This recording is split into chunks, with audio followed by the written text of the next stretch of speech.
Vice President Sara Duterte. Ang sabi niya, hindi ko tatanggalin. Hindi ko tatanggalin si Vice President Sara sa kanyang cabinet position. So, nananatili pa rin po na Dr. Secretary si Vice President Sara Duterte. Hindi raw niya tatanggalin. Hindi niya tatanggalin. Ito po si VP Sara sa kanyang cabinet position. Which is, yun naman ang tama. Bakit hindi mo nahahalo o kaya ay naisasama sa inyong public service gawain dun po sa personal po na ginagawa ko natin. Personal na buhay. Ano lang po yun, mga kababayan. So, iwanan na natin itong issue ito, itong issue po ng Vice President at ng First Lady. Sabi ko nga, napakarami ang mga problema na ating pagbansa na ito po yung kailangan, no? Yung may mga kasalutan, no? Solution dito po sa mga problema. Dito po sa mga problema.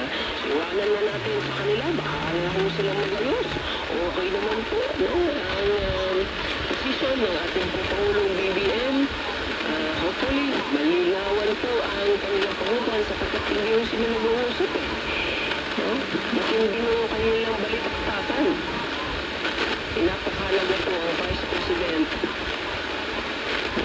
sa kanya pong position din, no? Sa kanya pong ranggo na pangalawang Pangulo ng ating pong bansa. Iwanan natin mo sa kanila. Ito pong pag-aayos po nila. Sila po ay mga nalilitad na mga kababayan. Well, kikiramay po ang buong pwersa ng DWAD Healthline Program sa pamilya po ni dating Senator Rene Sagisag. Rene Sagisag. Ito na natandaan na rin po kasi ito, no?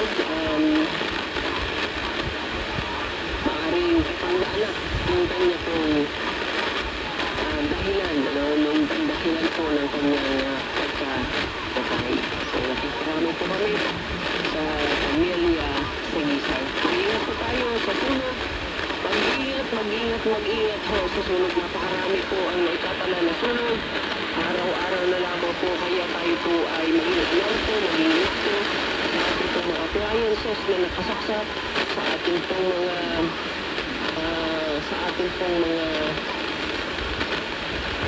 ginagamit, no?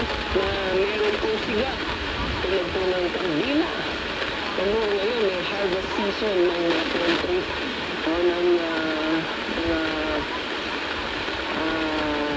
alaga, no?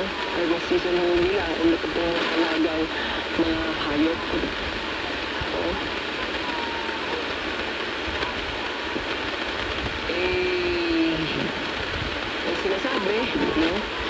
Sinasabi po ng Sinag, sobra-sobra po ang supply ng imported na manok.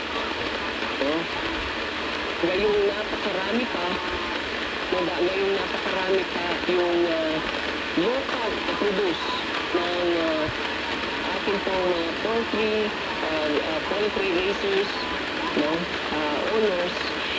Napakarami po na available na po pwede po patayin at isupply doon po sa mga na nangangailangan ng manok. Ngayon, mula po doon sa mismong warehouse nila, yun po yung dinadala dito po sa ating pong lugar para po doon po sa mga tindahan.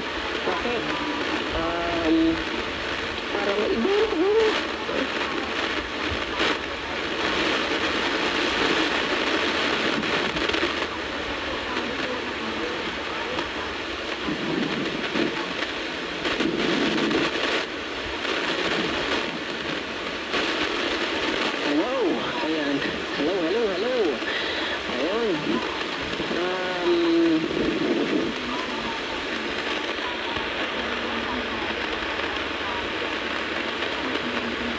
Mag-ingat po tayo sa sunod, mga